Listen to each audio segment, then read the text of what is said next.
November 9th, Public Works meeting. Can I get a roll call, please? Chairman Weggie. Here. Alderwoman Parker Tice. Here. Alderman Gould.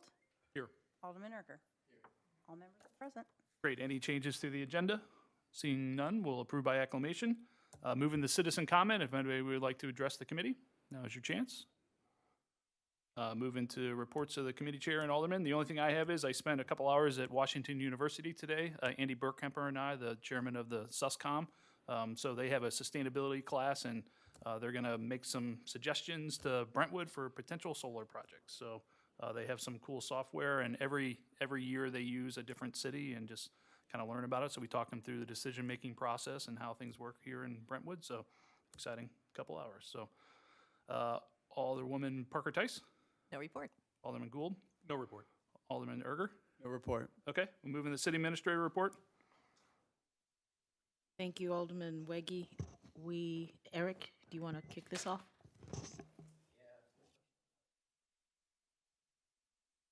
So I know we're talking about MSD today, and while we're talking about MSD, we thought it'd be good to talk about where we're at in the progress of the Wetland Arboretum. So I am going to see if I can get this thing to work all the time. And then Ted's going to go through the presentation. All right, so I'm going to turn it over to Ted, and then by that point, Sam Bush from MSD will be here, and he'll talk about phase 2 of that, which is in the wetland.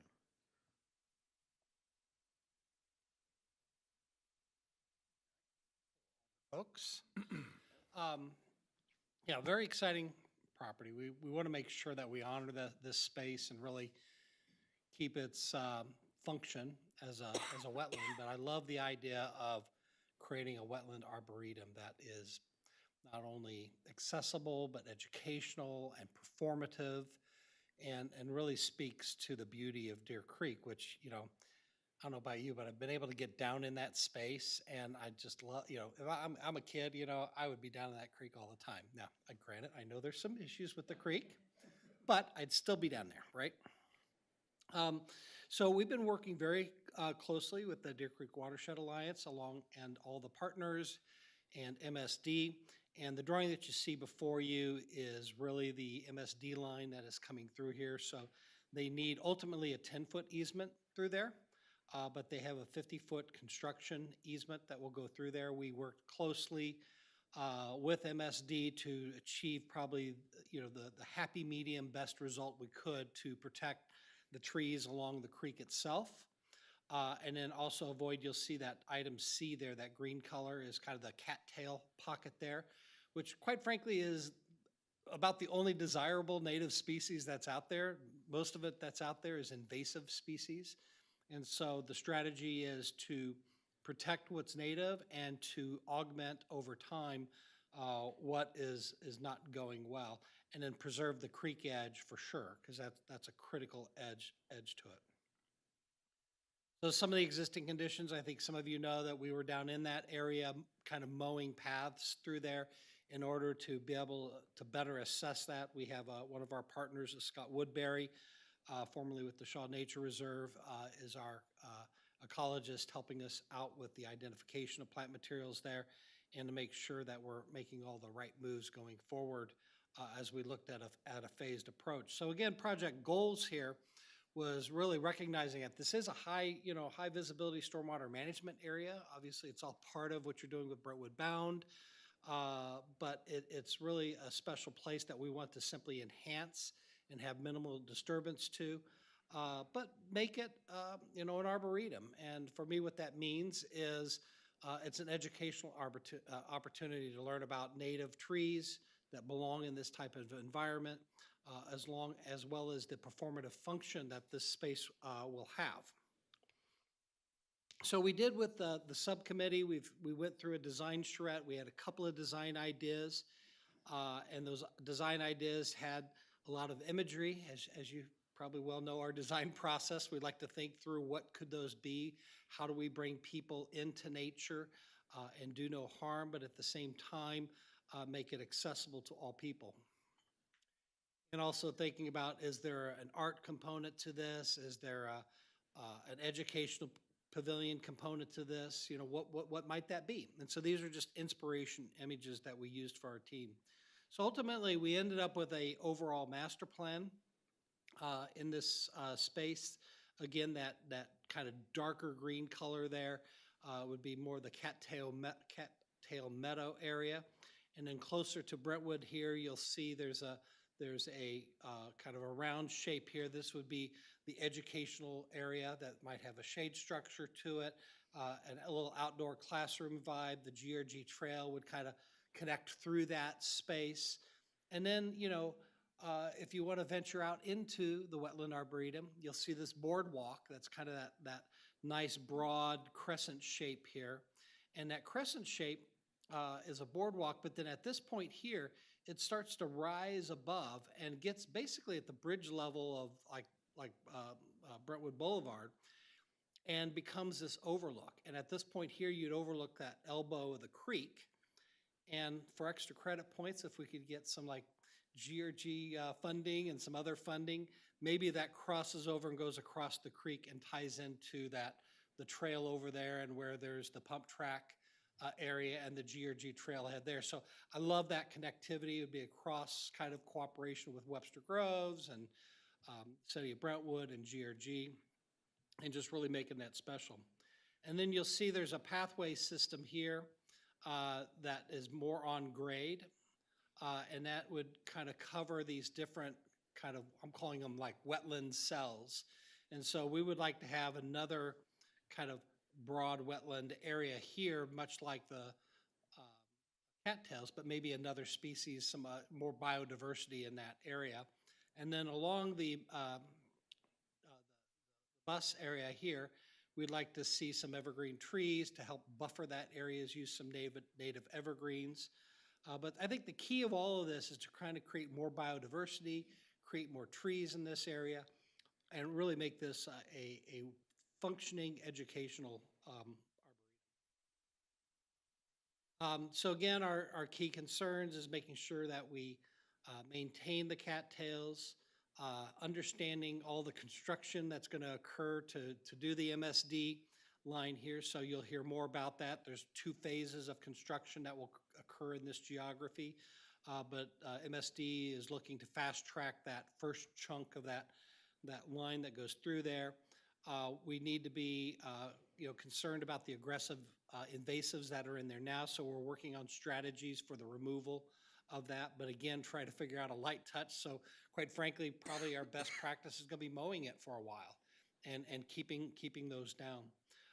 And then thinking about the maintenance capacity of the city, we want to make sure that that we leave you with an understandable landscape that isn't like hard to establish and hard to, because you already got enough on your hands, and so we want to make sure that we have lessons learned and work with your maintenance folks to make this the most successful way to do this. So we are going to look at a phased approach here, not only phased approach from an invasive eradication, but also from a tree planting and also from the boardwalk, because we, right now the grant that you have in hand is really just enough to get you kind of through an initial phase. So we're looking at strategies in terms of tree planting. You'll see here on the right-hand side, there's trees that were planted at the exact same time. There were whips of trees used over here on the left, and they're in all these natives, and you can see they're fighting a lot of competition, and they've hardly grown at all. And the ones on the right, planted the same time, you can see how much they've already grown, and that's because there is a maintenance strategy with mowing to allow them to get going. We see that as a favorable outcome because we ultimately want to have trees that create shade, and that shade starts to help with the competition of all those invasives. So we see a phase 1 strategy where we would really primarily do trees in this area and start to mow and remove the invasives. And so what you see here is adding in roughly 162 new plantings in this area. Some of the strategies may be some volunteer opportunities with adding plants along the stream edge. So get rid of the honeysuckle and start adding in more understory that would be appropriate for the stream bank area. And then probably have a strategy of using more of a commercial landscape company come in and do the larger trees and some of the heavier lifting in there. So we're working on that. We're at 50% in our documents, but this would be the first phase. Then you'll see kind of a phase 2 and a phase 3. You'll start to see we're kind of layering on. We know at phase 2, once MSD gets done with their second phase to get the pipe underneath Brentwood, this is when you would get that GRG trail piece put in along Brentwood, and this would be where you might start that, what I would call the educational node at the end of the cattails here. And again, continue to develop the understory plant material in this area. And then the last phase would be the boardwalk itself, and then as that boardwalk raises above ground to get you to that overlook. And really, we didn't have a fourth phase, but if there was a fourth phase, it might be that GRG, some bridge connector piece. And I think that this could stand alone with or without that, so that's why you're not seeing it kind of heavily focused on at this point. So that's where we are.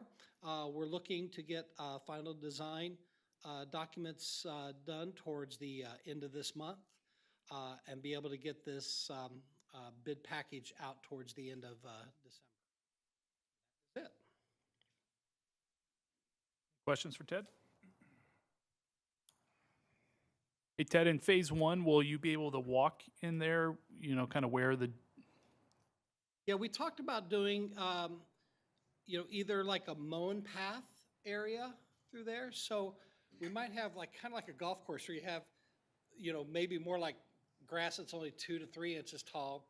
And then the other areas where we're trying to keep the invasives down, maybe mow that more what we call a high mow level, keep it about 6 to 8 inches. And so the mown path might be done once every 2 weeks, and the other areas might be mowing once a month is kind of our attitude. So I have a question about the GRG just the little loop off of Brentwood, not the path, not the overlook. Right. So is this sort of a new, the regular path will be along Brentwood, and is this a new spur, or is this going to be the new GRG? And so then we're not going to be connected to the GRG until after the MSD project is done. Good question. So I think if you were to build that path now, it's in harm's way of phase 2 MSD. Roughly the GRG path does have kind of a bow in the path right here. And what they did is they did a stormwater BMP depression. And my recommendation is to bring that path a little bit further in and save the 2 large locust trees that are there now. Because right now the current plan calls for the removal of those big locust trees. And I'm recommending we keep those locust trees. Do not worry about doing a BMP cell in between Brentwood and the walkway, because we got a big giant BMP here. I'm not too sure why we're doing that. Yeah, and I think my recommendation is it would be after the second phase of MSD. Did that? Did I not So answer that right? talk us through the years here. I know we're a little ahead. Yeah, I mean, I think I'll tell you the thing is, I'll tell you the thing is that a lot has happened in the last 3 months. And to be honest, thanks to a lot of people's work, and Stacy Arnold from Deer Creek Watershed Alliance got MSD involved pretty early. And that's when we found out that MSD was about to do work inside the wetland. We did not know that 4 months ago, 5 months ago, a year ago. It might have been, communicated at some point, but it hasn't been on anyone's radar. So we are in the process of, we just hired Gershenson to do GRG Part B. And we just got acceptance from St. Louis County, concurrence for the grant. So we are having our first construction meeting coming up where all these items are going to be discussed. So we've been talking with Navigate. Navigate's been giving them the heads up. They've seen this. They've seen some of the MSD stuff. And again, that's why Sam from MSD is here to talk a little bit more about MSD. I know for me, the trail connection is important. And so that might be a conversation. MSD is like, look, this might have to go in now. If you have to take it out, you're going to have to put it back in. And so those are conversations we still have to have. So Ted's correct. There's an MSD pipe going through there, and we're gonna have to work with it, but we're gonna be dealing with that in the hopefully next 2 or 3 weeks. Okay, and then my second question is about like MSD coming in and the fact that it's a wetland. So them doing, because it's gonna mess up the wetland, like And I'll tell you that, compacting it, or like what's it do to the dirt and how does that impact? no, and if we can go back, and I'll tell you, this is where does that go? Not far enough. The other way, sorry. When we first reached out to MSD, their line came a little bit more central and kind of central through here. And to be honest, with Stacy was instrumental in getting us sitting down with MSD.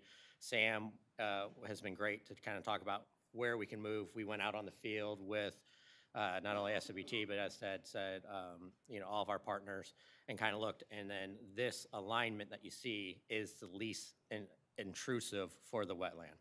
And that is done purposely. And that was done, again, through great cooperation with the Deer Creek Watershed Alliance and MSD. So everyone's been a great partner on this so far, which is why I'm not concerned about anything moving forward. So Great, thank sure you, there'll be something, don't get me wrong. thanks. Ted, what's the impact of the walkways throughout the wetland as far as preserving the wetland itself? I mean, are these nature paths that all, have a contribution to the square footage of wetland, or are we taking away some of the wetland with paved paths? Well, currently, I would say you don't have much of a wetland there now. Right, Right? true. So really so anything we do above and beyond the cattail zone is contributing to creating more of a sponge garden, right? More of that Biodiversity. wetland. I would say we still have some, in phase 2, we're gonna have some design that we're gonna have to think through in terms of permeability. So we know that a mown path is permeable, so it's contributing to the permeability of it.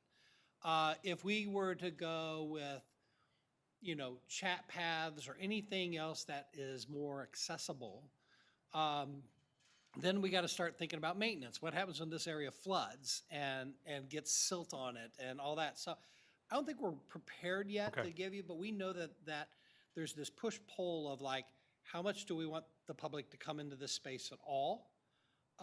To education, to permeability and maintenance. And so we still got, if we were to move into phase 2 and phase 3 in particular, I think there's a lot of discussion that still needs to go on, including a lot of hydraulic calculations and other kind of things that we'll have to do with the floodplain administrator and the Corps of Engineers. But this first phase is our lightest touch that is not like going to require a lot of calculations and what I would say capital maintenance issues that you got to be thinking about. Mowing is probably our best tool right now.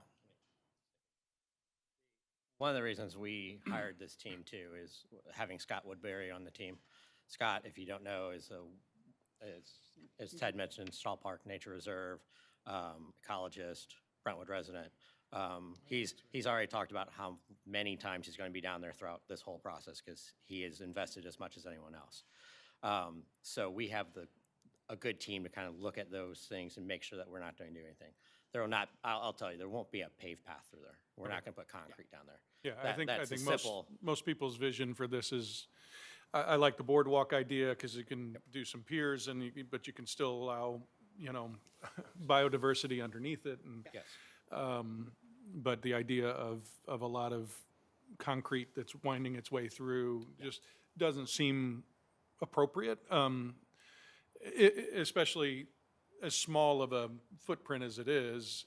It seems like more minimal, but maybe the boardwalk with a little branch off to get you to the other part and see, But I do agree that it's nice to be able to have people like the Nature Preserve and all that, to be able to be among it and not just kind of look at it from the road. So And- If we can strike that balance, I think that's the right thing to Yeah, do. and I think the danger, and not to speak for Ted, and I'm sure he'll correct me when I'm wrong, is the danger of coming at a 50% designs. There's still a lot of Yeah, things to be considered. tons, right. But because of the MSD project and the public meeting coming up and wanting to give you guys information about that, figured couldn't do that without at least showing you where we're at right now in the process.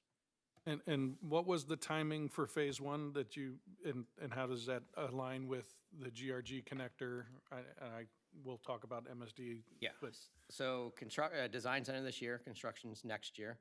MSD actually is I'm sure Sam will talk about, and Stacy, if she's up here, I mean, they pushed their project a year to do the main line to coincide with our grant. okay, So that way we won't have any grant issues. So MSD did that very kindly. Construction near end of next year, and then we have plantings, making sure growth of plantings and things like that, maintaining the grant plants for 3 or 4 months, half a year after that. So the benefit too is by the phase approach. I'm the biggest, probably least fan of the phase approach because I'm a parks director. I see the vision. I want it to be done in 3 months. I understand Scott's point of doing it the smart ecological way, and so I'll stand behind it. But I think the good thing too is there might be more 319 grant opportunities sure. with the help of Stacy and the Deer Creek Watershed Alliance down the road too.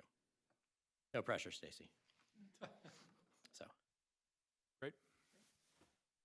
Other questions from anybody? Thank you all. Good to Now see you, Ted. we'll invite up Sam from MSD. Let me load his presentation, and he'll kind of talk to you a little bit about his project. And we also, like I said, we have Stacy Arnold from the Deer Creek Watershed Alliance who can talk about things as well.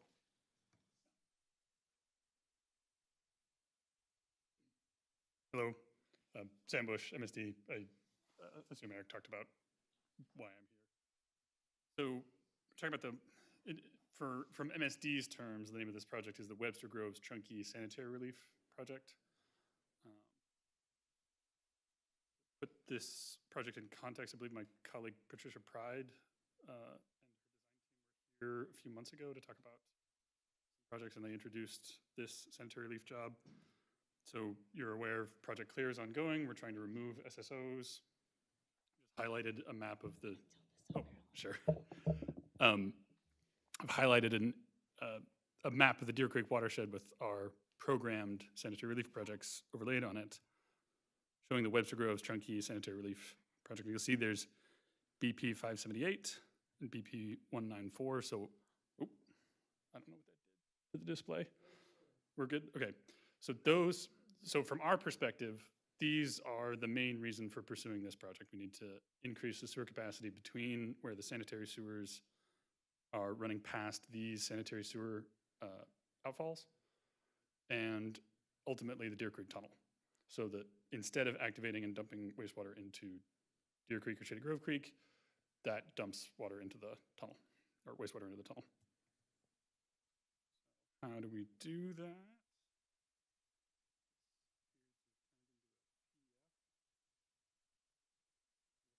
Is this a known issue?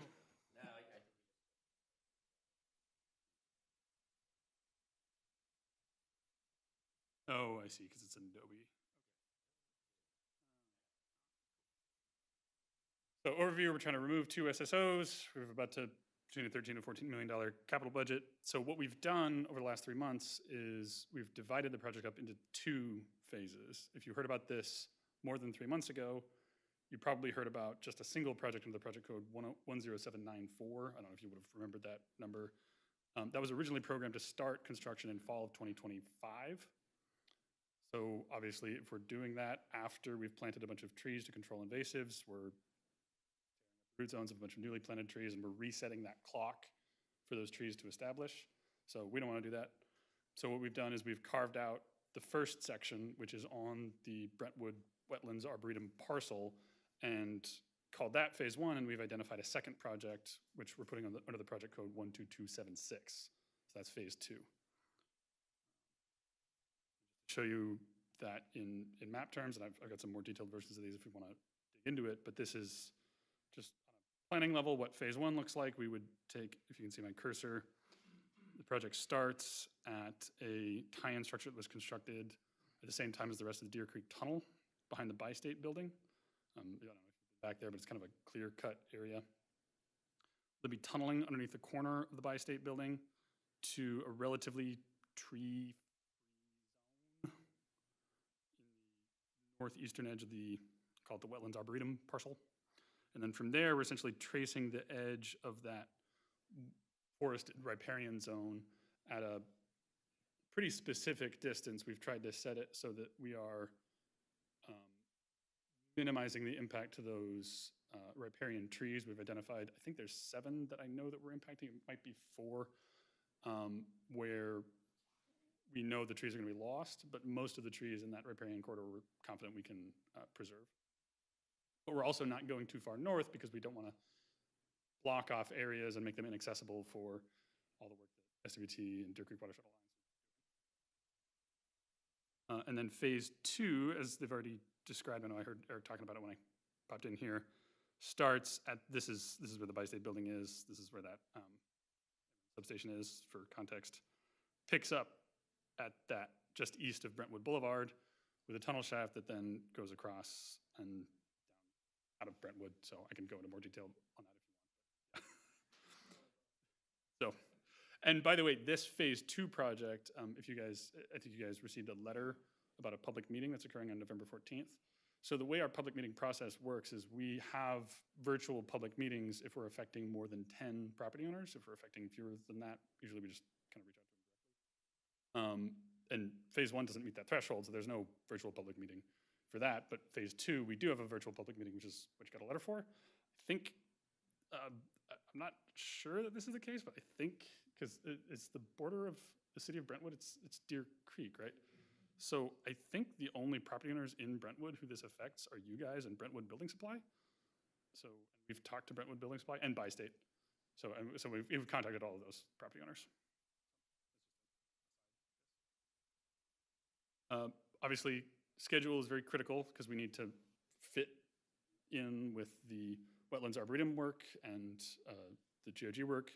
So the phase 1 work starts summer of next year. The earliest we can bid it is July. That's our next fiscal year. And then we think it's going to take about a year to complete that.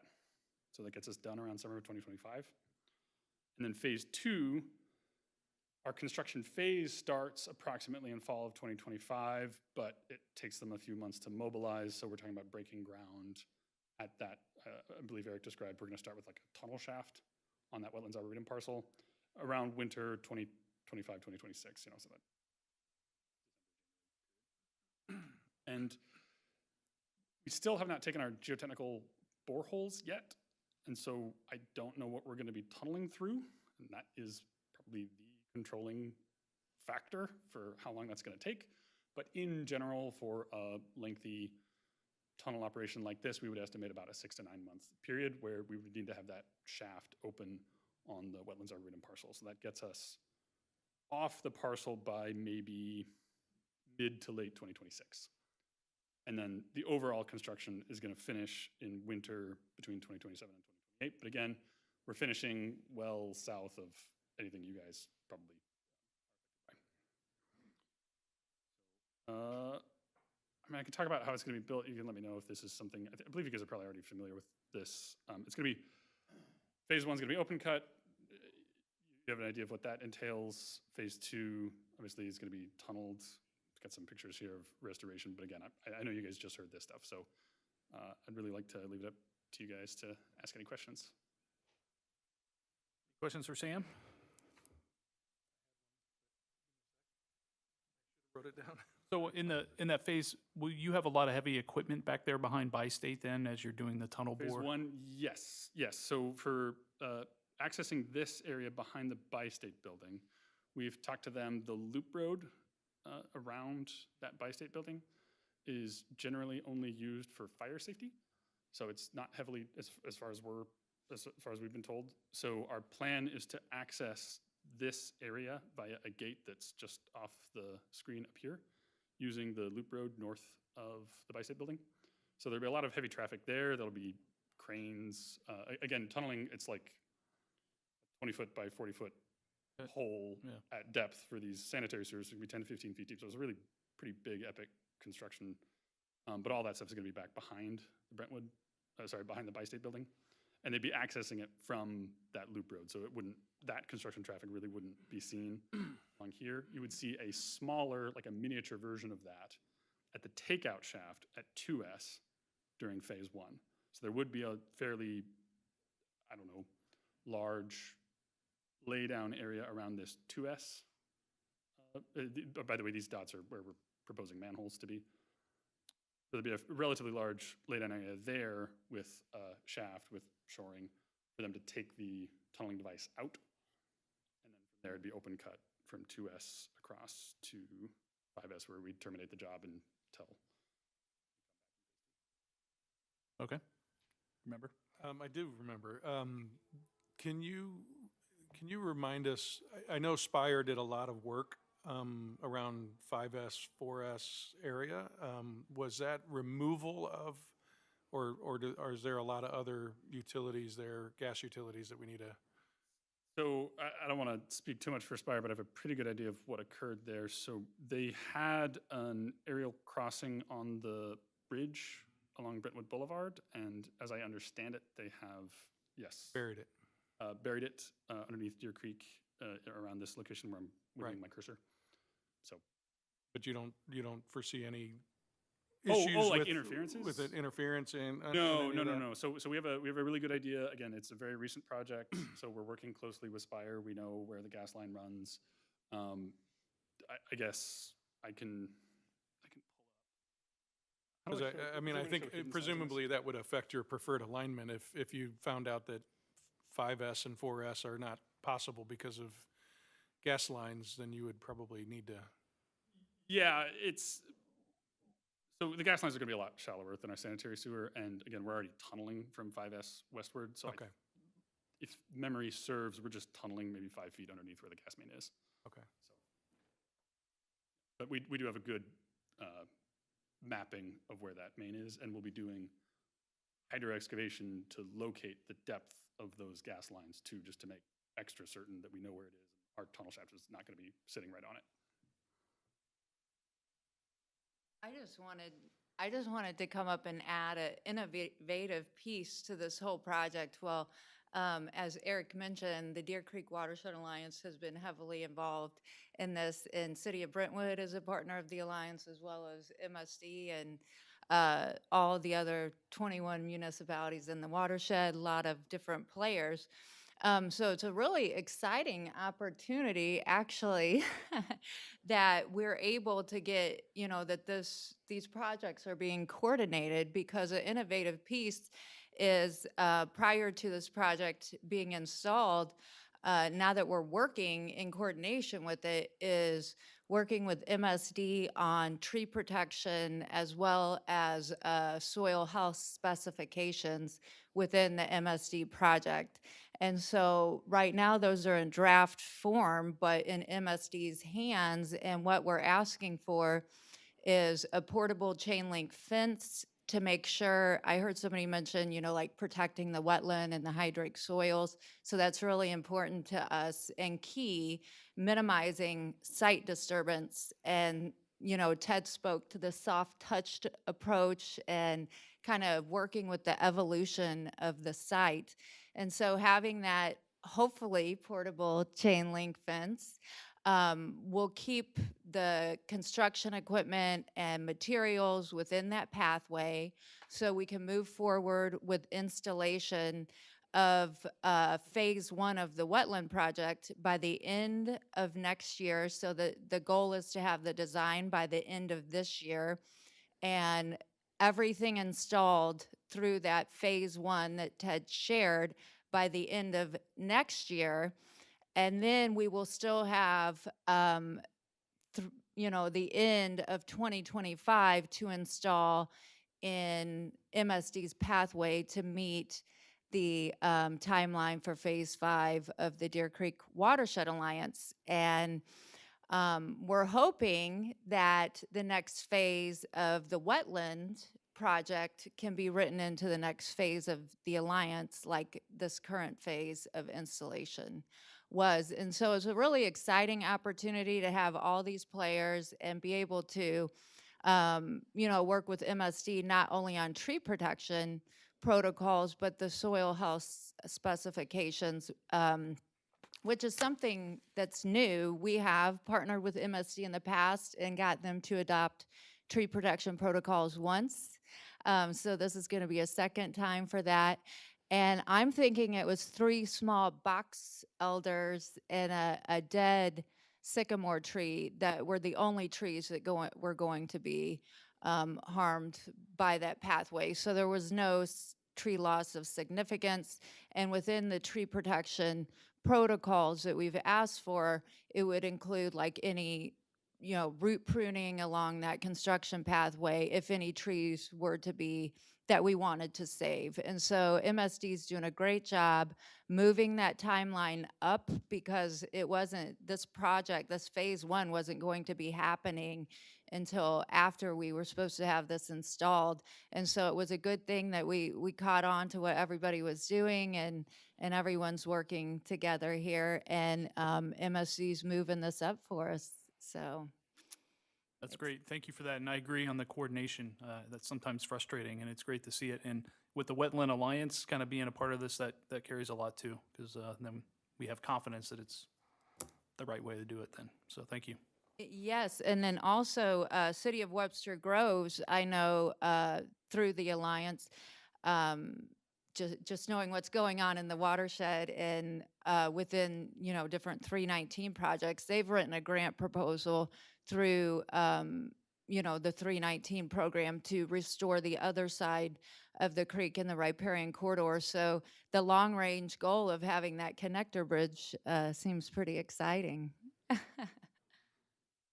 All right, any other questions from anybody? Okay, and so no action from us, just awareness and? Yes. Okay, Yes. great. Thank you all. All right, we'll go into department and commission reports. So, Ann, you're up. Alderman Weggie, Oh, may Pam? we have Stephanie and Yes. Whitney? So we're going to do 8A? Yeah. So is that okay with everybody if we do them out of sequence? So we'll go 8A and then we'll come back to 6. Stephanie has to leave in a few minutes, so I wanted to go ahead and get that. Is bowling night. Thanks.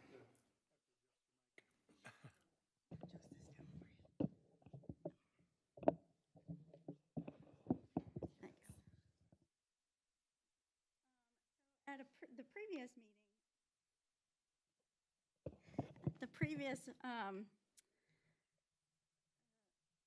Public Works Committee meeting, we had a policy discussion regarding code enforcement, and we were going to come back and follow up with you with a more procedure timeline. We have new staff. I would like to introduce Jeff Schneider. He's our new code enforcement officer. Chris Burris, he's our new senior inspector. And then John Bennis, who is with IBTS. We enticed him to be our new building official, so he will start Monday. So Welcome all we've to had some Brentwood. training. Yeah, sorry. We've had new procedure discussion, and so I'll let Stephanie update everybody on that. So we did speak with you a couple months ago, and you did give us some guidance on maybe some revisions to our policies and procedures that you would like to see implemented. So we have been meeting with the new staff members who appear to be great. They have a lot of experience in code enforcement, and so that was a huge help. So we did talk about streamlining the process a little bit more, especially with recurring violations. And so we're going to continue with the courtesy notice, which is a sticker at the house. But we're going to be following up a lot quicker to make sure that the violations have been corrected. And if not, then to go ahead and send out the notice for nuisance abatement pretty quickly. And then not wait on any kind of municipal court action, but if it is a nuisance and especially if it's affecting the neighborhood, then we will proceed with nuisance abatement a lot quicker than we have in the past. And so, with our experienced staff members, they have had experience with nuisance abatement in other cities. And so they're accustomed to this procedure, and so I think that that's going to work out great. We are going to implement procedures to better calendar re-inspections and to follow up actions, and we believe that we can do that through our current software program. So then responses will be a lot more timely, and then we'll be able to get out, a lot sooner. And then also with recurring issues that we see over and over again, I believe that we are putting into place procedures then to monitor those on an ongoing basis on a lot more timely basis, and then to address problems as they arise instead of trying to follow up, and be more. And what we're trying to do is be more proactive rather than so much reactive. Great. Any questions for Stephanie? Whitney? Okay. All right. And again, no action. That's just an No. update on the, Right. okay. That was just a follow-up. Great. Thank you. Since I'm here, should I just do my department report for the remaining items? Why not? Why not? So one of the items that I know was brought up by the fire district at a prior meeting, and we've discussed it internally as well, they really would like to proceed with moving into the 2024 building codes, as they have updated the, especially with the electrical permits. There's new requirements for public safety with charging of EV vehicles. So the fire department has really asked us to start looking at that. The 2024 IVC codes have not been released yet, but they're starting those discussions and releasing those information. So we will start mapping that out for the new year, of when they come out, reviewing them, and working on when we would present those to the board in this committee. So I've introduced the new staff. We still have the vacant senior multidisciplinary inspector, but we have had some recruitments and interviews, and so we're working on that. And then the Planning and Zoning Commission met last night. There were 2 items on the agenda. The 3 other items were asked to continue to the December 13th.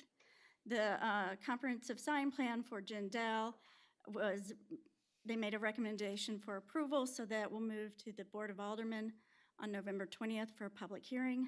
And then the second comprehensive sign plan was moved to a site plan subcommittee. Architectural Review Board is next week, and that will now be in person in this room on November 16th. And we have 2 items on the agenda for that. Yeah. No, I'd just like to compliment the Architectural Review Board and staff for moving it in person. That's great. Thank you. Okay. Thank you, Whitney. All right, we'll go back to 6A. So Dan, Public Works.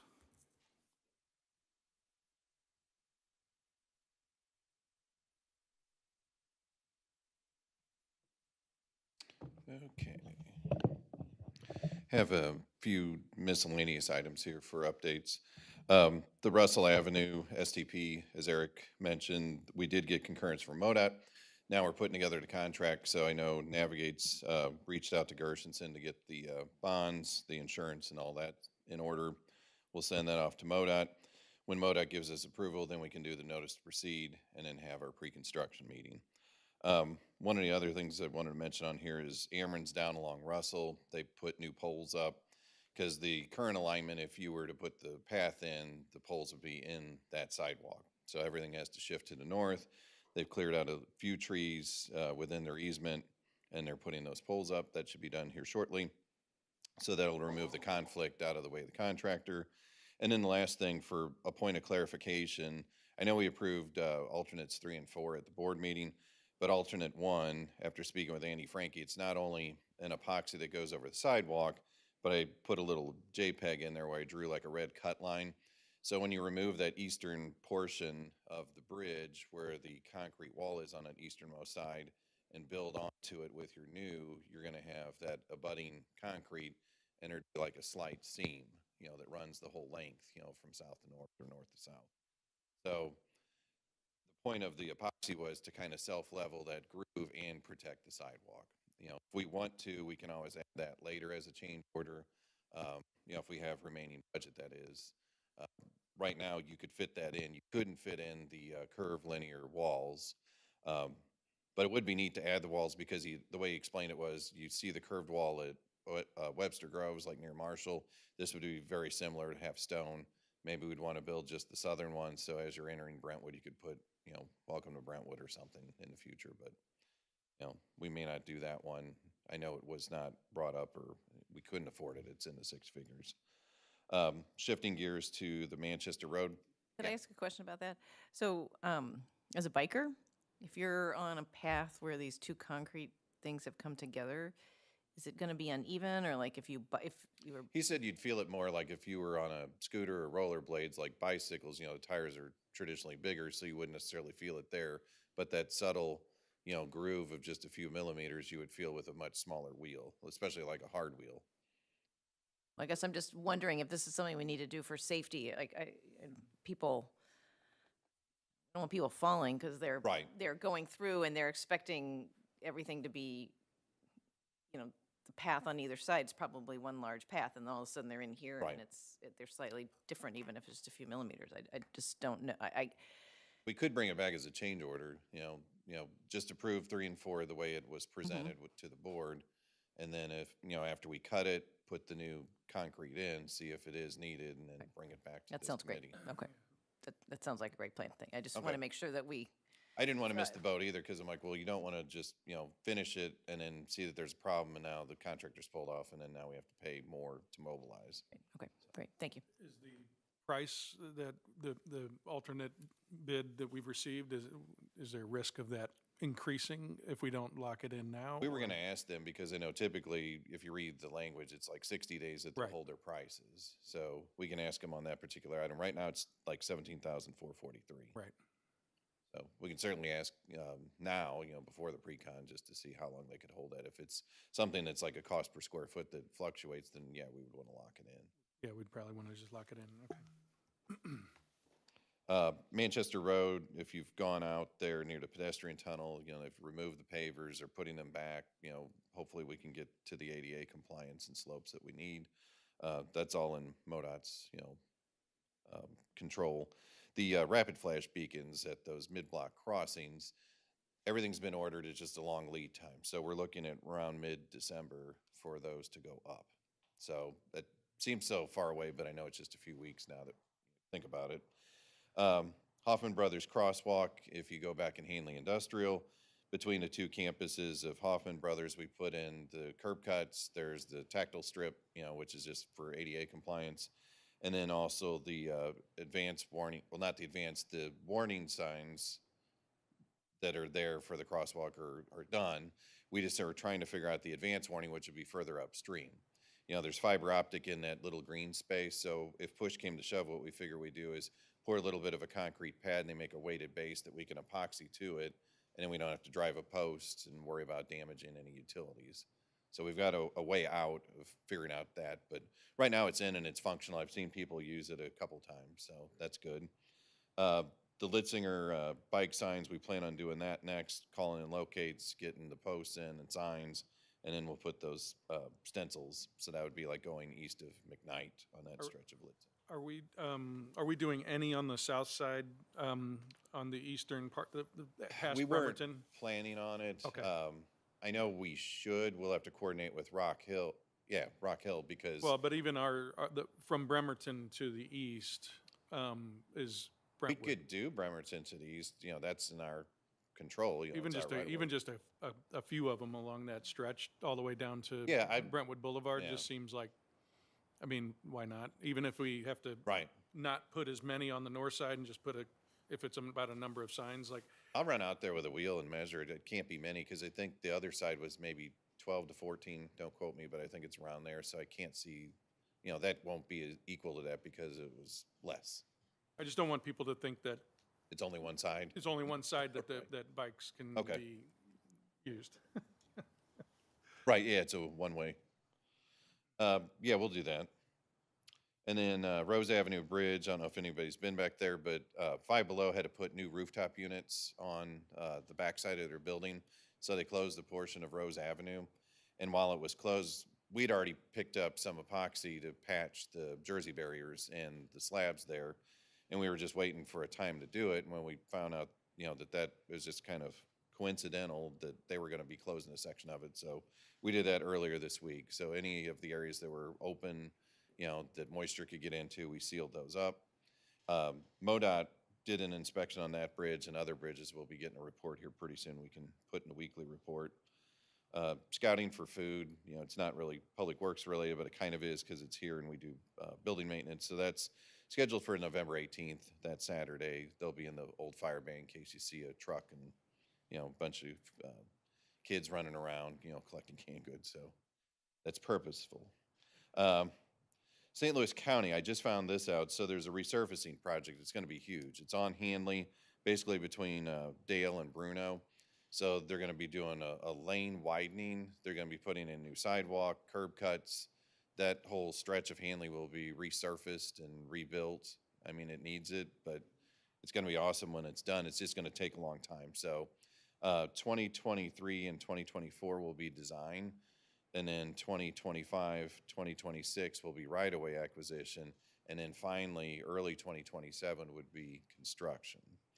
So there's a meeting coming up that will be, virtual meeting for the project is December 13th from 4 to 6 p.m. We'll be posting it on social media and elsewhere, bringing it up at the coffee with the mayor. But county's got a really neat thing. They've got QR code and a bunch of other ways to jump in on the meetings and have any comments. It isn't in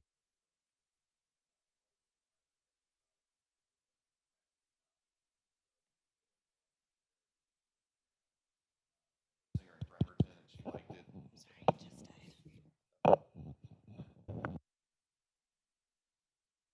Talking too long, Dan. That's right. So for this particular item, it was requested, could we put in that same type of solar stop sign elsewhere? So she had recommended that we put one in Brentwood at High School near the gazebo there at Brentwood Forest, and then also Eager Road near the assisted living center. So just want to make you aware, we have one spare unit. That way, if it ever got damaged, we could put one up. So if we put up more, we would just need to purchase more. It's somewhere between $3,000 and $4,000 was the last quote we got. Maybe they'll cut us a better deal if you ordered more than one. But just want to make you aware, we'll bring it up at public safety, since it's more under public safety's purview, but that's it. All right, any other questions for Dan? Bruno is aligned with Strassner. Do we have any concerns of, while they're doing the construction on and widening and all that, is it going to be pushing, do you think it's going to be pushing a lot of traffic down Strassner? And I would think that it would disrupt it somewhat because it's like, I just looked at the plans that are real preliminary, but, it's going to impact that corner for sure, especially when they're pouring concrete. There's going to be cement trucks lined up. So I'm sure eventually we'll see traffic control plans. This is, way in the future, sometime in 2024. So, but whenever that could be one of the questions we ask, it's, at this virtual meeting, it's like, how will it affect us? I was thinking of how will it affect the police, when they come out and try to go north or south, is it going to be lane restrictions and when? Especially during the rush hour. I mean, it's bad enough with all the lanes open. I can only imagine as you're rebuilding and resurfacing it, it's probably going to be at night like MoDOT did with Route 100, but that was one of my questions. Is it during the day? Is it at night? I would assume night, but that could be. Okay, thanks, Dan. Okay, thanks. All right, Eric, Parks and Rec.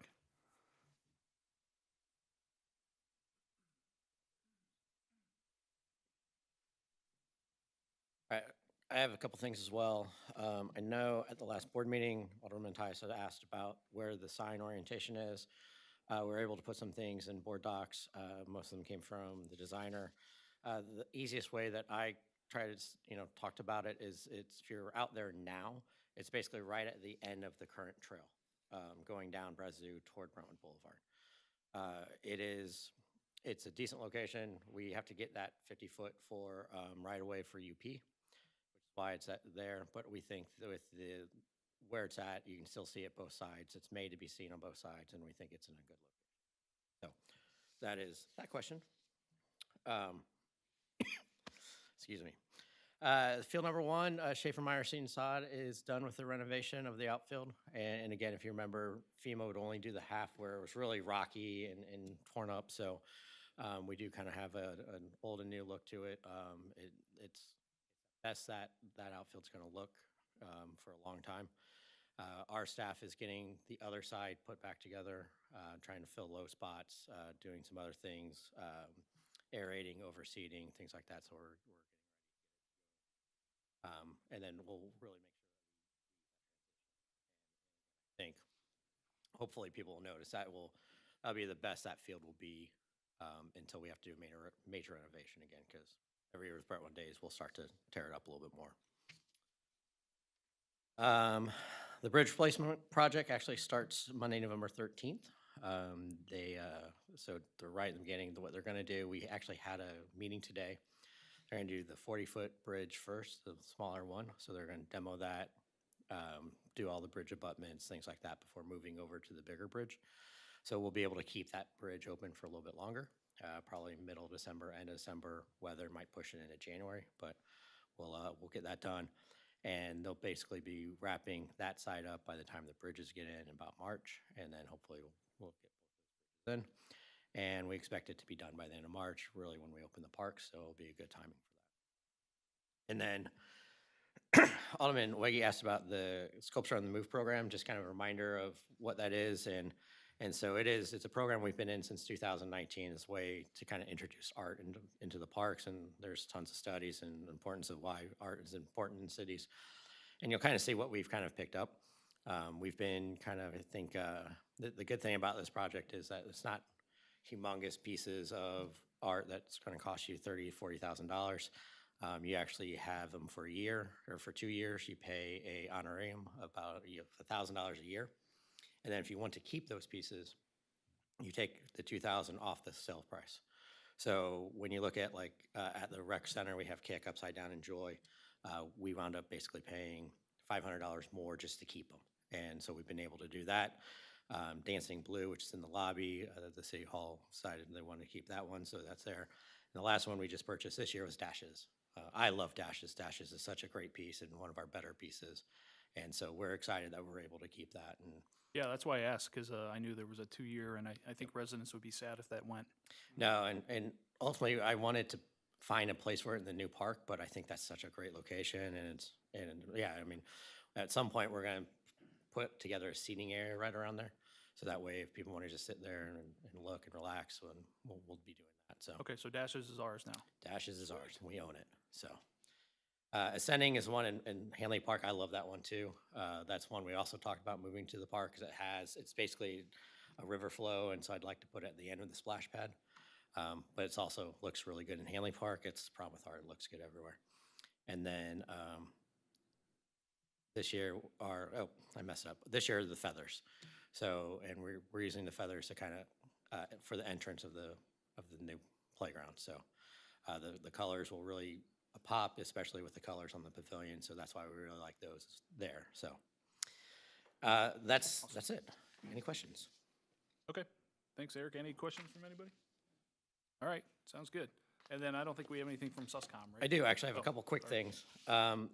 First of all, I know the talk at the board meeting about EV vehicles. I met with IBP and their electrician today to get a cost of charging stations at the police department. I hope to have that soon.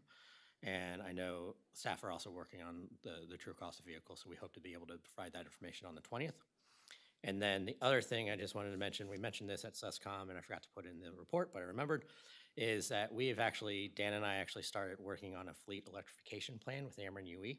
This is a free program offered by Ameren, which really does 4 things. It looks at your whole fleet, recommends what vehicles could be converted, where you should put EV chargers, the total cost of the program, and then the cost savings you see over the life of the vehicle. And it also will do a report on CO2 emissions. So you can kind of see the sustainable benefits of doing it as well. the company that does it is actually, it's called Nextera Energy. They're in San Francisco, and Ameren's been working with them over the past 4 years to do these projects. So we're excited to be able to work on this and get it. So we met with them. They basically told us the data they needed. So Dan and his staff's working on the data, and we hope to have that report in the next month or next couple months. So that would be great to kind of show what, we think would be a good path forward as far as if we want to do capital improvements and how to change what vehicles give you the most bang for your buck up front, and then kind of go through the whole fleet that way. All right, any other questions? All right, thanks, Eric. We'll move into the consent agenda. All we have is 2 meeting minutes. Approve consent agenda? Comments, questions? All those in favor, say aye. Aye. Anyone opposed? All right, we'll go into old business. We already did 8A, so we move into 8B. Mr. Gonzalez is back. Good to see you, too. We got all our friends tonight. Good evening again. So a few months ago, a little backstory, was asked to look at the ordinances that controlled stormwater management, brought up some recommendations, and not as a recommendation, but as an additional just thought, because Planning and Zoning Department was having a lot of complaints about the size of the impervious area that triggered the stormwater infill development permit. It was kind of just a thought out there. What do you guys think is the most appropriate, right? And well, you came back and said, well, we don't know. We'd like to see some data associated with that. What gives us the best benefit, right? And so trying to work through putting together a really good scope for you, I wanted to make sure that I understood what you were trying to get out of that stormwater infill development ordinance, right? And so I started doing some research myself as to the background. Gonzalez wasn't a part of the development of the ordinance and wasn't a part of the development of your best management practices that you've got on file. So looking through all of that, I realized that really that ordinance and the best management practices was a result of managing stormwater due to your impaired waterways. It's a really good segue from the first agenda item tonight with the wetlands, right? That's a stormwater management area, right? It's there to help those, the impaired waterways with Deer Creek. Well, the stormwater infill development ordinance was really centered around reducing pollutants more so than reducing flooding. So I wanted to make sure that you guys were clear with that first off, because what was developed here was, and it's right in the background and purpose of the stormwater best management. It explains very clearly exactly what it was for. Right now, that stormwater infill development permit requires control of the first 1.14 inches of rainfall. Seems like a very odd number, right? And I didn't really recognize right off the bat why that 1.14 inches was selected either. And I was trying to, develop my scope of work to help you out here. And then I realized that 1.14 inches equals the 2-year rainfall event, okay? Well, what is the 2-year, why are we controlling a 2-year rainfall event? That's not the rainfall events that you have flooding issues with. A 1.14 inch rainfall happens, all the time, right? And you have issues with a much greater, rainfall event. So as I've been doing my research to try to develop my scope of work, I ran across some scholarly articles that said that the 2-year rain event was the event that most efficiently controls pollution from urbanization, okay? So that's why that number was chosen, which still doesn't answer the question of how big should our area of impervious be. But I wanted to make sure before we discussed further into what am I trying to look at here? Am I trying to find a cost-benefit analysis of controlling stormwater pollution? Because that's what the ordinance is developed around, or am I looking at a cost-benefit analysis to control flooding? Because what you're going to find is that to control flooding in a residential situation, the size of the basins are going to be much, much, much bigger than what we're seeing even currently. And I know that there was a lot of pushback of more control. You know, why should we have more control for our residents and such? So I want to bring that backstory first before we had our conversation. So Tony, it sounds like you're kind of looking for some input on kind of our, going back to the beginning of our rationale. Yeah, so every time somebody, you know, as an engineer, I can come up with a lot of solutions, but if I don't know what problem I'm trying to tackle, it's pretty difficult. So that's where I'm back at right now. All right, Nancy. Well, Brandon and I were around when we did this the first time. So really what we were,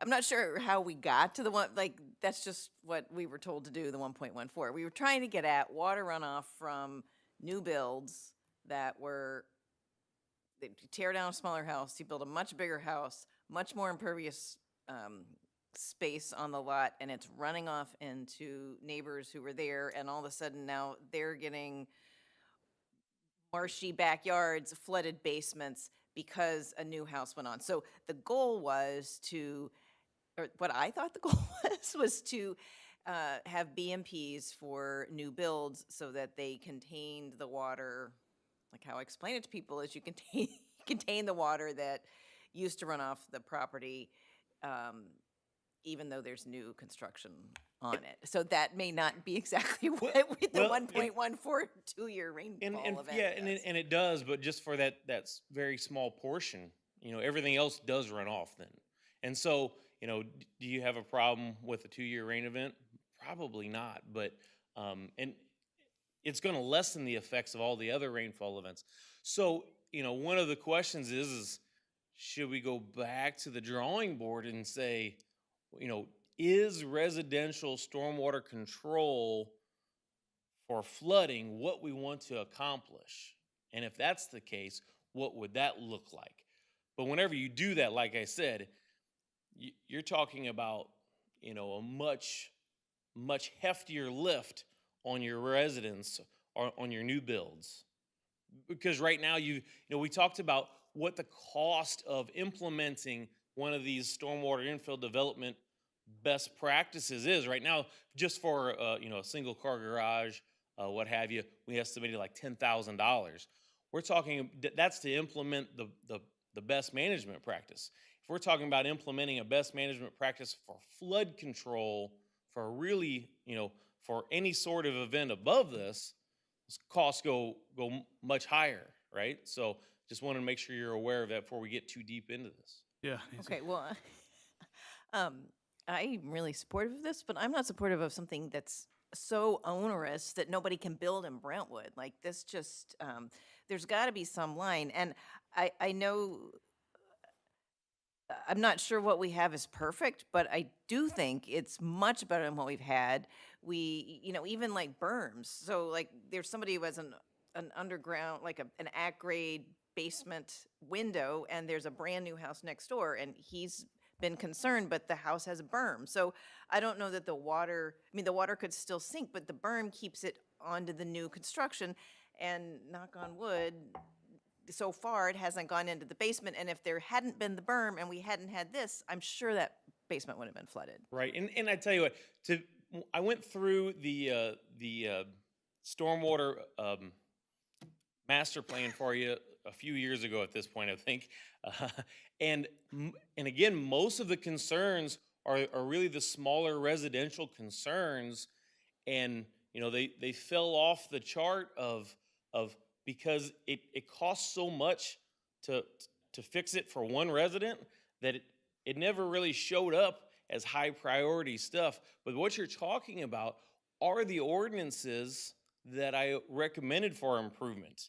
You know, when to control berms and overland flow routes, and you know, construction disturbance of a smaller area than an acre, and so on and so forth. That was what I focused on, which costs nothing for everybody involved except for you know, just some due diligence during construction where, again, I can go 10 different ways on this still, to be honest with you. I So. mean, the biggest concern that I don't really have, I agree with you. I don't think we go so crazy that even a tear down and new construction becomes, you know, significantly higher. I mean, the construction costs alone are getting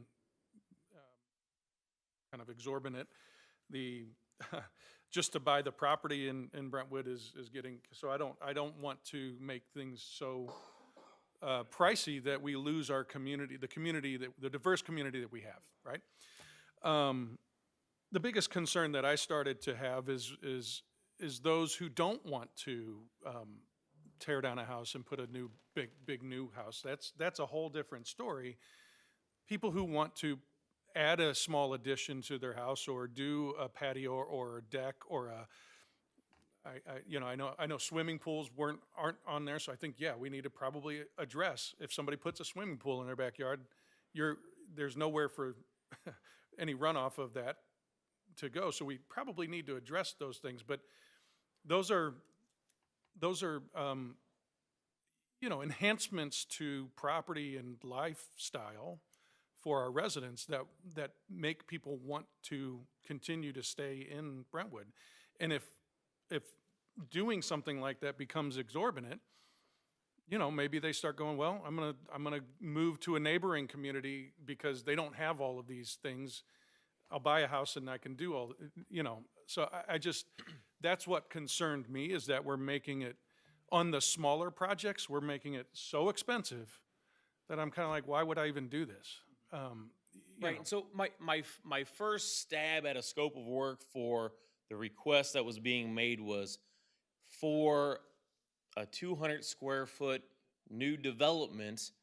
How many gallons of water are we capturing? If flood control is what we're really trying to do here. So how many gallons of water are we capturing versus 500 or 1,000 or so forth? And what is the cost of capturing that water at each of these stages, right?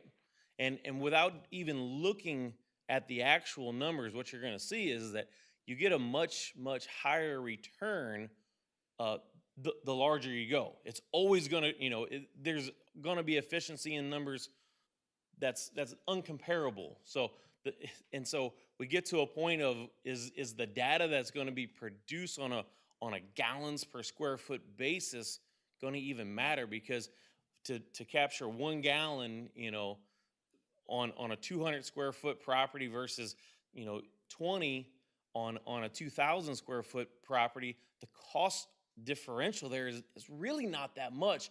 The getting going, you know, digging a hole is digging a hole, and that's essentially what we're talking about. So it's the data points there aren't going to give us a lot of benefit, I think, which was my first stab at it, and I said, I don't think this is exactly what they're looking for. So. Yeah, I mean, from my opinion is, it was not about pollution control. It was about, you know, negating negative impact of the infill on the neighbors that, you know, are still living in a, you know, smaller house, and we want to keep those. And that's what I hear all the time is, you know, somebody put in a big patio and now my backyard floods all the time. And I don't think you can do flood control. I think it's, you know, probably the reason we did the 2-year is just kind of like, that's probably about the same, right? Keep it the same way it was, because it probably didn't control all the flooding before. We're trying not to make it worse, you know, and that's a hard thing to do. And I think we agree with almost everything that you have in here. And I think the issue is, what's the threshold that makes sense for the neighbors and doesn't cost a homeowner who just wants to add a patio? You know, then they don't have $10,000, but all they want to do is add a patio, but now they have to go do the The study. patio construction costs less, right? Yeah, the patio construction costs less than the engineering studies that go along with putting in the patio. So that's what I think Yeah. what we want to help with is figuring out what the threshold, and I think that's why we had the cockamamie thing about going to the ARB, because if you go to the ARB, you've already hired an architect, and so then it's beyond adding a patio, even though from an engineering and water runoff perspective, there's no difference, because impervious space is impervious space. Right, and again, as my problem as an engineer is that there's got to be some data to, there's got to be some numbers that correlates to the best decision. And I think you just said about 3 different things Right, that was all right. judgmental, and it doesn't work for me, you know. So again, I can put together data points, and I'm gonna show that we probably, you know, where is the most efficient? It's only if you cover your entire lot, you know. So, and it's and then beyond that, it's, well, but I get all these ancillary benefits, right? Of the pollution control, of you know, helping nature, et cetera, et cetera. So, you know, if it's just flood control, and you want me to try to put together some data points on how much we're actually capturing, you know, or you want me to look at our past permits to see what's been done and what, you know, it's again, the scope of work here is I think difficult at best. And as a fellow engineer, ambiguity is our enemy. Well, I guess, how can we get, I don't know, this Information is to a help us. morass. This has kind of become a morass It has. in some respects.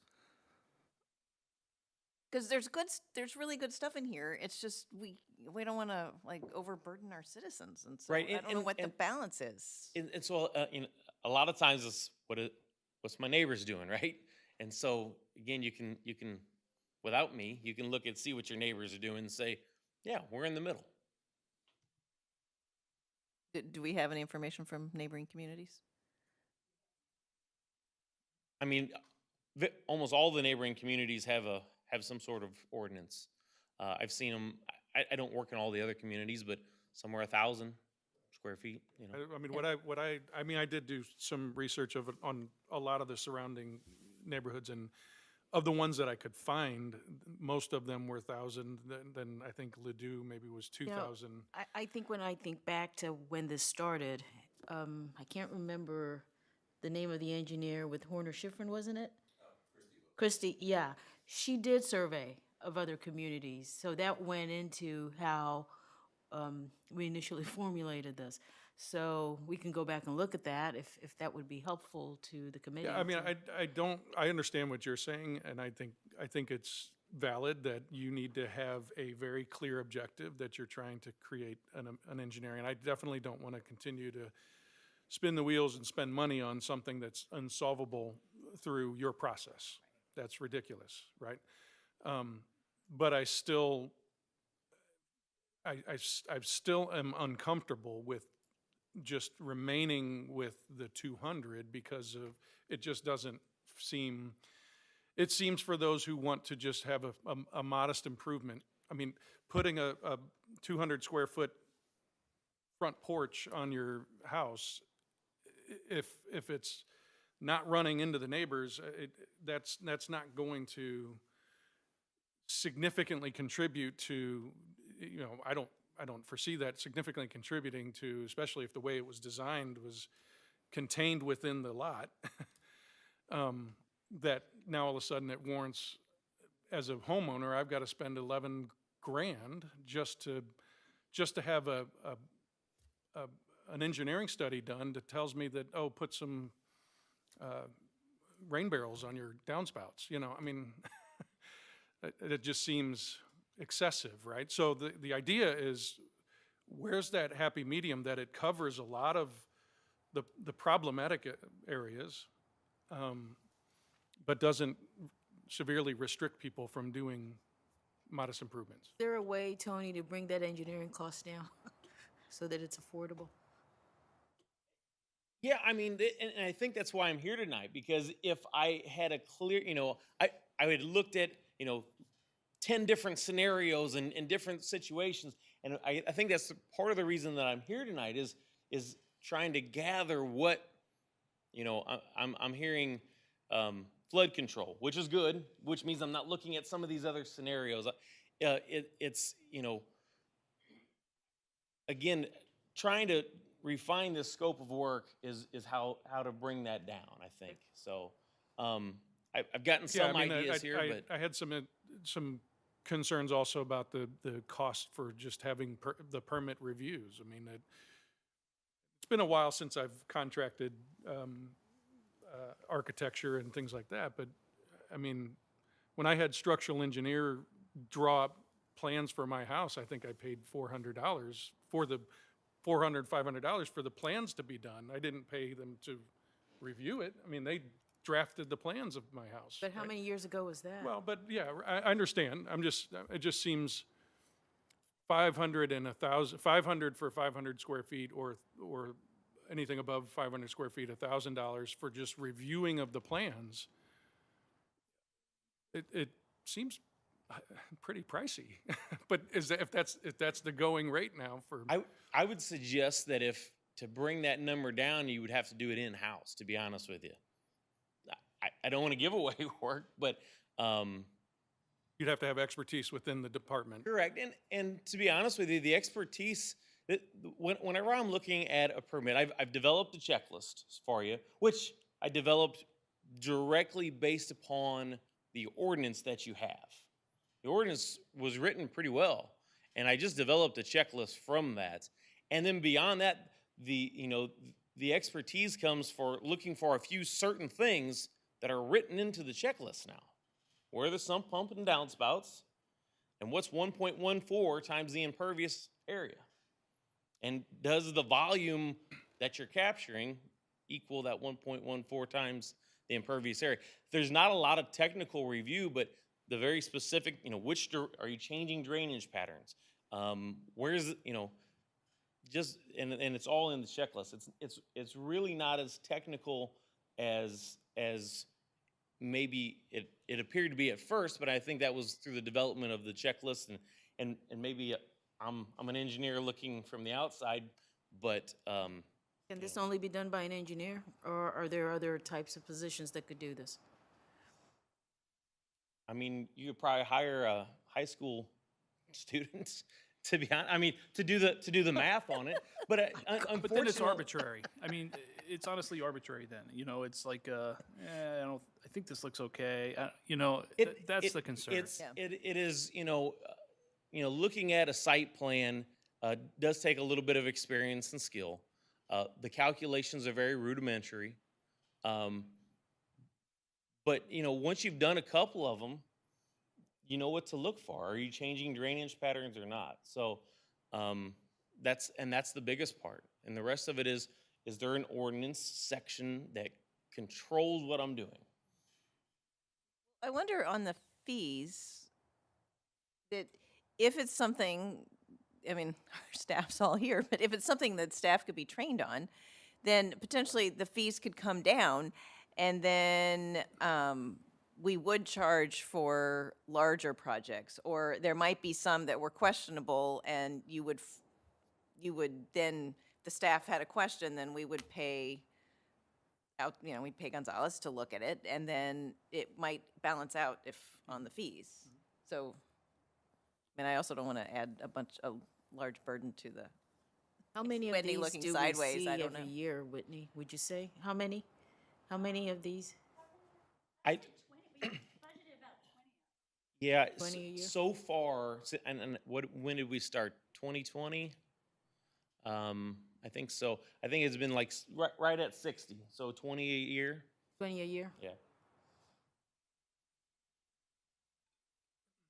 I mean, personally, I like the idea of adding, if we're gonna have an ordinance, we should probably have some depth on the staff that understands how to evaluate the permit and, and what kind of training that would require or consulting that would require, I don't know. But it's bothersome to me a little that if we have an ordinance that would require,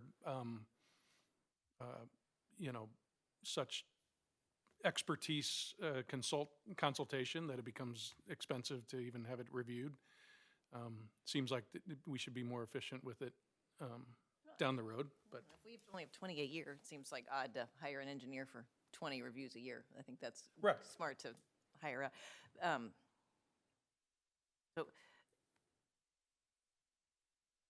So, Go ahead, go, but like, there's other stuff in here that we don't have in our ordinance, like land, like, that, like you said, isn't gonna cost, like land disturbance and how you trench, and like, there's really good stuff in here that isn't in our current ordinance that I also think we need to not lose, just to go back to what we had, because there was some stuff lacking. That have to be in an ordinance, or could it be like guidelines, procedures that the staff would follow and review? So all of those things are in the ordinance. Everything that's there is, there's an ordinance somewhere involved, yes. I guess I might be confused on what you're looking at, maybe. Are you looking at my checklist? No, sorry, I sort of expanded I expanded the conversation to all the changes you made, so. Yeah. Because there's stuff in here that we don't have in our current ordinances that, like the size of stormwater pipes, they're like, and. And what I did as far as that last task order was, there is a written, finished ordinance that's done, that you just need to pass for every single item.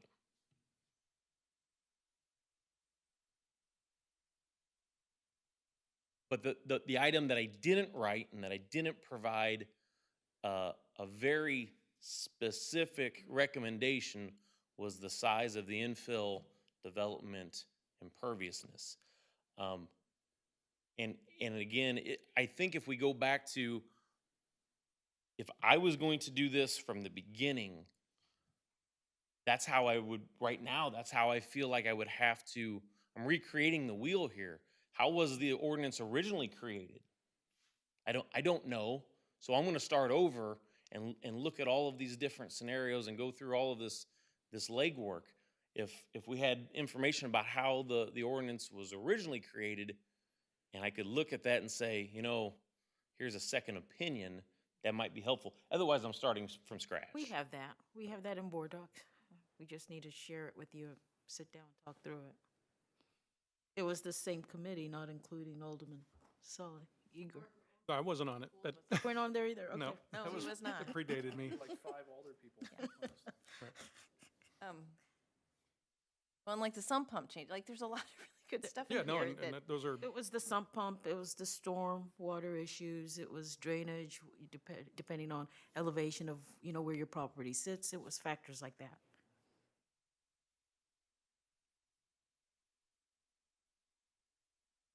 So I'll make this recommendation.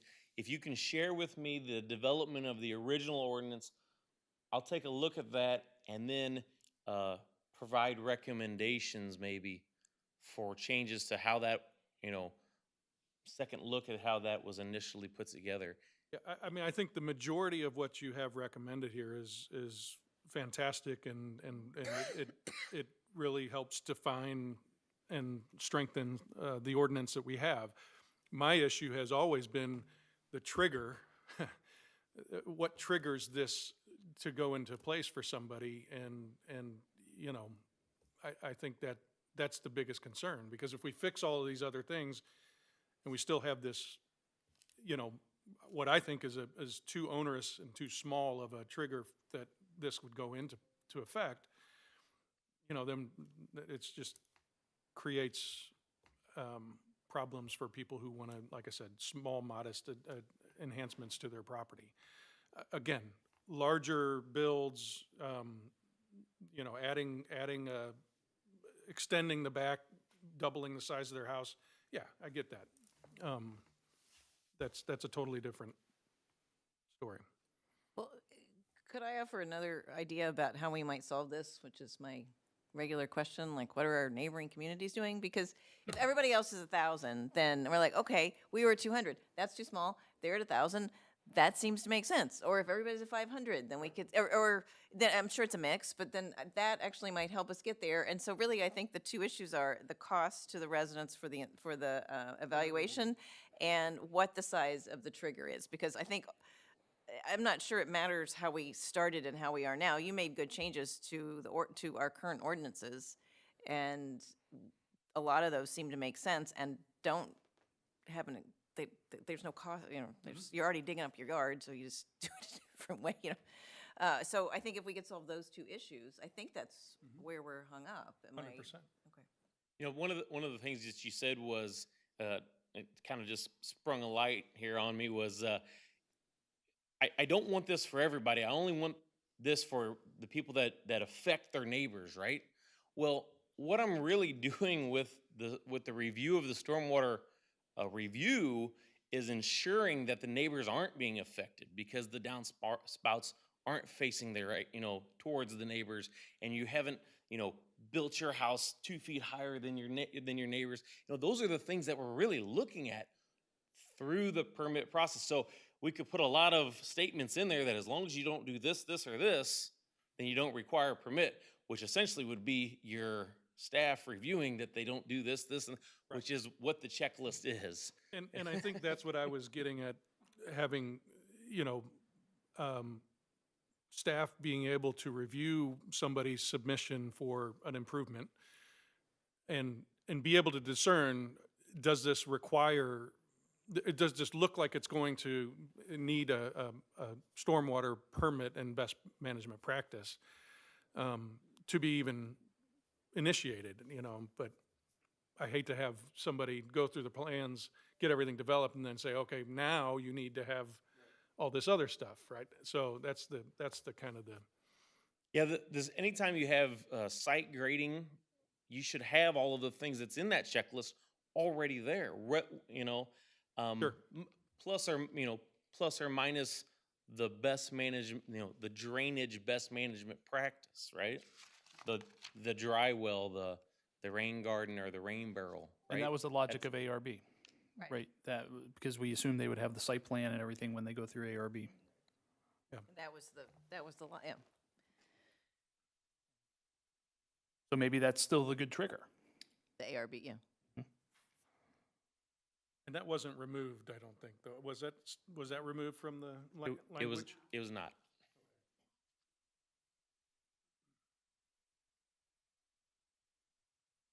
So are we getting information from other cities? Yeah. 'cause Okay. Did that, I'm curious what the fee, like if that had fee, I guess the fees would have changed. I wonder if what's Christy, was that her name? Well, yeah, Christy Wilson, we'll see what was in there. Yeah. And provide that to Tony. I would say we need to either do something here in the next couple meetings. I mean, I think the agreed. complexity of this and the trouble we're having could be indicative of, maybe there isn't a solution or something. It just feels like we're really wrestling with this. Yeah, but I think that Alderwoman Tice nailed down, okay, it's about the trigger and the exorbitant cost for Yep. permit review. Right. Just to get the permit. And I think if we can come back with some reasonable effort of that, we've done some due diligence and it either proves, yes, that's what it needs to be, or you know what, you could probably raise it to 1,000 and lower the cost to cut the permit fees in half, right? Then it's like, okay, well, we've solved something here and the rest of it is good. Yep. Yep. Yep. So. Yeah. Okay. All right. Thank you, Tony. All right, we'll go on the new business. Brentwood Days, Madden Fest.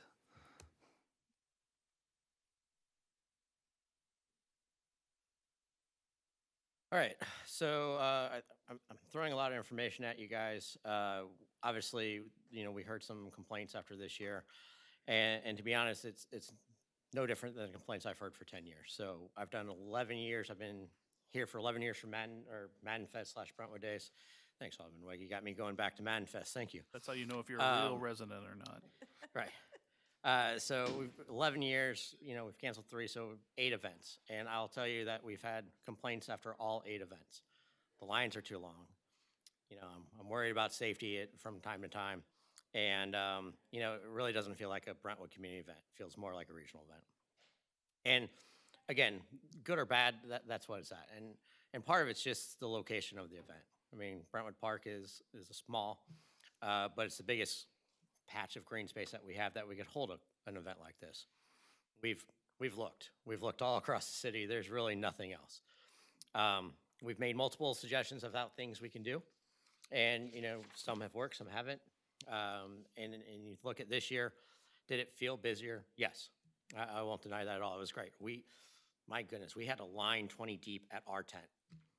I've never had a line at my tent before. So we had people there. Part of it, there's two main reasons that we talk about.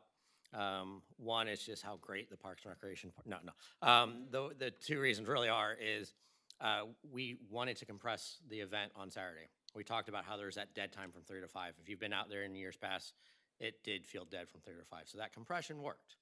We got people there and we kept people there longer. Secondarily, our reach has grown a lot in the last couple years. Definitely this year with the addition of what Sean's been doing. And, you know, we've been partnering with moms groups, St. Louis County with things to do, those type of things. So our reach has gotten much bigger. So that's kind of what we feel is the reason why we felt like there was more people this year. So there's things we could do, and each thing stress different things differently. The first and easiest one, which we were talking about prior to the event, was could we do something that, you know, a bag check as people came in? Could we make sure that if the police department feels like someone is maybe unsafe, that they have the authority to go up to that person and search that person? And what we heard from the police department was they don't feel like our current ordinances have enough teeth. So that really, that what they would recommend is that they found some examples of some festival ordinances. Talks about restricting weapons, dogs, glass, things like that. And which would give them more authority to do those things. That's an easy fix. We'll be bringing that back to this committee in the next month or two for review and hopeful adoption. We've talked about charging non-residents. We talk about charging everyone, but we could charge non-residents if we really wanted to reduce the size and make it seem a little bit more of a community event. If you don't have free rides, less people will come. We can still make rides free for residents. That would be a logistical challenge, but I think one that we can figure out. Our thought is make people come early. It's gonna be really hard to get people to figure out or to approve residency at the event, so we make sure that they do it beforehand. People will try to fight the system. I mean, they'll try to cheat the system, and some will succeed, and some will get free wristbands. But ultimately, I think we'll do what we wanted to do. We can reimagine Brentwood Days. We've talked about that before. You know what that is. And the last one's one we haven't talked about before is we could add carnival rides. That would spread out the crowd. That would allow more people to get more rides. And that's something we could do, but we don't have the space to do it. And the biggest reason is fireworks. So there's really no great place to shoot off fireworks except for where we do it. It's a terrible location for fireworks. If you ask the fire department, they hate that night. It is 2 lumber yards, wooded area, and homes. I mean, you can't get much worse. I will tell you, when I got here 10 years ago, we had created a new ordinance and talked about shell size, and the fire department has been a lot happier since then. The company that we have has a great reputation. So we have not had an issue in the last 10 years. So that has been good. But it takes up a chunk of room, and it makes it impossible to have people on carnival rides, which is one of the reasons why we end the carnival rides early. You can't have people that close to the fireworks. You have to they basically have to come back to field 1. There's about that 10 foot of field 2 that we allow people in. So if we want to go that route, what are some options? One is we can move fireworks if we want to keep fireworks. We can get rid of fireworks, which I don't think we get rid of finale, but there's other things we can do. 2 options there are we move stuff to the new park. We move fireworks specifically. The finale, we talked about it. The staff's talked about it. How great would it be to see the fireworks over the new lake and watching it from the pavilion, the event lawn, the overlook, the amphitheater? It would be great. Logistically, getting people over there, I mean, we'll have trails, we'll have a stoplight, we can safely get people over there. Those who want to stay and listen, and ride carnival rides could stay because we wouldn't have that issue. We're not certain you'll be able to see it from Brentwood Park. We'd have to talk to the fireworks vendor if we did that, but we could do it. We could have staff over there. We can make that work. I can tell you that there were people sitting on the event lawn watching fireworks this year. I don't know how far it goes back. So people have figured out that that's a good place, at least currently. We could, which not on here, we can move fireworks to Field 4, and then you have no parking for the event. Parking is terrible already. I hate to do that. The other thing is we move away from fireworks and do a drone show. And I talk about the reasons about drone show. They're fun, they're new, they're not, it's not 15 minutes of, explosions and things like that, but it is something new, and it's a little bit more sustainable. You don't have the pollution related to what you have with fireworks. They need a 1 by 1 meter area for their show for each drone. So for 100 drones, they need 100 meters. They need a little bit of a space. I was talking to someone just in case, and basically we could reduce that length of the fireworks almost all the way to the end of the field. You could still, if you want to have carnival rides, still have carnival rides. They might be in the way, but they go up high enough. It's the lighting would be the troubling part. There's the 2 parking lots across the street. They could probably take off from there too, and then we could have even more room. They still should do the show over where Field 4 is, or Field 3 is, and you'd still have the event, but they might be able to take off, and we lose a little bit of parking, but we gain space. So that is something we could do. You talk about additional carnival rides, that's an additional cost if we're still having them free. If we do drones, they'll be more expensive. We paid about $18,000 this year for fireworks. Drones, about $250 per drone is what at least the one company we've talked to. We haven't done a whole lot of research because this is still very new and just in the consideration phase. So there would be a little bit more of expense there. You talk to them, most people will do somewhere between 100 and 200 drones. You get above 100 and then you're talking cost. The other thing is hopefully maybe we can ask for more money from someone, and then you have their nice logo up there in the drones to start off the show. And that's a selling point to maybe try to get a little bit more funding for something like that. So there are options. The other thing we talked about when you talk about operational things is the vendor booths and the craft booths, and that's been a sticking point for a while. We've tried to make that place more viable, more entertaining, specifically for parents, because a lot of times the kids are running around and the parents are over in that area. They're by the food, they're by the alcohol, and then they're just not walking around. So could there be something else we could do? We like the idea of maybe getting rid of those vendor booths, craft booths completely. You have the food and the alcohol still on the outside, and maybe you do something more inviting for adults. Do a wine and beer garden. You do something that's a little bit, yard games, bags, something like that. Bring back the axe throw. I love that axe throw. So something that will entertain adults too, instead of just standing there drinking and listening to a band. So those are concepts of things we can do that addresses those concerns we've talked about. Timing is good. Our contract ended with both the carnival ride and the fireworks company this past year. We have to put out an RFP for both of those. We'd like to do it in end of the year, early next year, so that we have people on board for next year. Typically, we put it out December time anyway, late December, so it's right on time. Don't need any decision tonight. I know this is a lot to think about. So the thought would be to present it, talk about it, answer questions, and then maybe if you guys want the month to think, come back next month and follow up with conversations, see if there's any changes that we want to make. I don't have to make any of them, but I'm just going by what we heard this year, what you guys heard this year, and honestly, what we've heard for 8 years that we've had Madden Fest / Brentwood Days.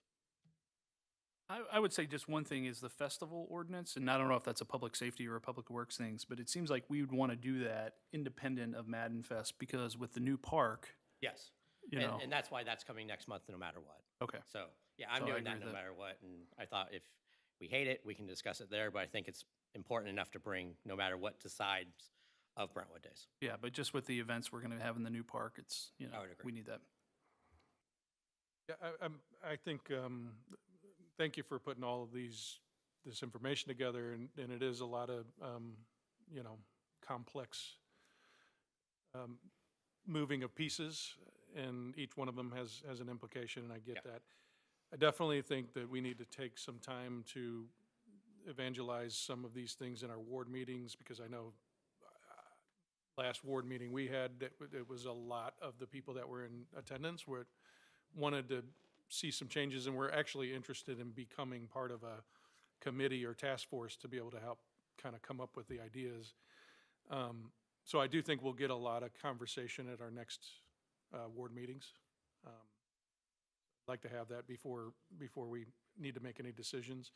Generally, I think it's encouraging that you feel there is a pathway to have potentially even more rides, charge non-residents, and there's some way to have residents proof of residence. You know, I think we've got to think about, does that extend to alumni that are coming back in town for things? You know, it just becomes, you know, so do residents get a certain amount of wristbands that they can then share with their friends? You know, that's where it's going to get really tricky. Yes. I don't know how that's solved, but if you think that there's a pathway for that, I think that's encouraging. I would also say that more rides doesn't necessarily need to be mechanized rides, right? It can be supplemented, similar to how we've done with our new playground, right? There could be bounce houses and blow-up activities for sort of the younger kids, and then have the more thrill rides for the older kids, and that will, by nature, just sort of spread out some of the, and it won't be as much negative impact on soil compaction, you know. So I would encourage, maybe we look at zones that become, you know, younger kids and older kids, you know. Yeah, and we typically have at least one bounce house. We did not this year due to their bounce house was. Yeah. But there's lots of different, I mean, if you think about Light Up the Fall or Brentwood Backyard Bash, there are some fun bounce houses. Yeah, I mean, you look at the bounce house, the mega bounce house thing that's going on at the Galleria. I mean, that's a lot of fun for kids, you know, and even the older kids like it too. But I initially was thinking, you know, how can we not negatively impact Field 1 so much? And if we could flip the whole thing and have all the rides on 2 and 3 and move the fireworks to 4, you lose the parking, and then I thought, well, there's another lumberyard right there too. So it's like, Yeah, and the issue with the compaction is twofold. It's all the vehicles driving across to get to Field 2 and 3, all the carnival rides. It's not just the carnival rides once they're set up. It's the amount of heavy machinery going across. And then you think about, you know, it's the foot traffic around all those tents too. So if you go out to Field 1 right now, you know, the one side is leveled real nice, and you'll see the lower spots, which are, you know, where the beer booth was, where the Brentwood boosters tent were. I mean, that's where you're starting to see. It's the wear and tear from the important or popular spots. So have we ever looked at shutting down a portion of Russell and having we've talked about that. The fire department doesn't want to do it because of Okay. safety. That is, I mean, to get people in and out if there were, and also the police department in a catastrophic event, if that street is blocked off and you're trying to get up either Russell or Bremerton or Hill, just even one or two of them, just the loss of life, they're concerned about that. Yep, understood. We have talked about that. You know, we talked about, I mean, Alderman Gould, you and I talked about whether we can put carnival rides across the street at Brentwood Park, like from Brentwood Boulevard up to the parking lot, because you don't want to lose the parking lot. Plus, you get the grade changes once you get past the parking lot. You just don't get the numbers. You get 3 or 4. You let me shut down Brentwood Boulevard, I could get a heck of a nice carnival ride there. We really do it up well. I think everyone in St. Louis County would hate us. Yeah. But Nancy, you had a question? Yeah, so I will say that I feel like I got way more complaints this year. I've only been around 4 years, but the complaints, I couldn't take a walk the next week without being stopped multiple times. So this was more complaints. And one thing on the drones is there are a lot of dogs, like one in my house, who are really scared of fireworks, and he is traumatized for days. So drone sounds expensive, but there are other benefits other than environmental.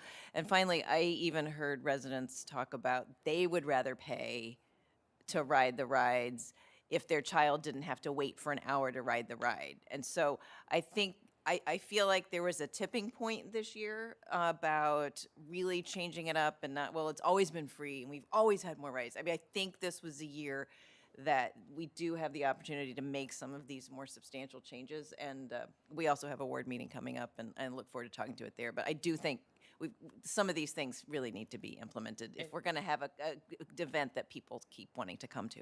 And I did put, when I talk about, I wanted you guys to know what has been discussed in the past, because the disappointing thing when you hear what's been said in the community is that we just haven't done anything or don't care. And we know, we've seen it for 8 years, we've tried different things, but the committees before have felt it important to keep the rides free, or felt it important to, make sure it's, the economic benefit of people coming into the community is long lasting after the event. So, I mean, they're all positive reasons, don't get me wrong. It is, can I say it's a good problem to have that we made it too popular, that we had so many people there. And we can go back to the times from last year too, where we decreased the compression. And if we do other things that might still keep people there, I mean, there's lots of options. And that's why this is not going to be solved tonight. I just wanted to throw out options, and there might be more. Okay. Any other comments, thoughts? It's a tough one. All right, thanks, Eric. Thank you. Citizen comment? No. All right, seeing no new business, this meeting's adjourned. Thanks, everybody.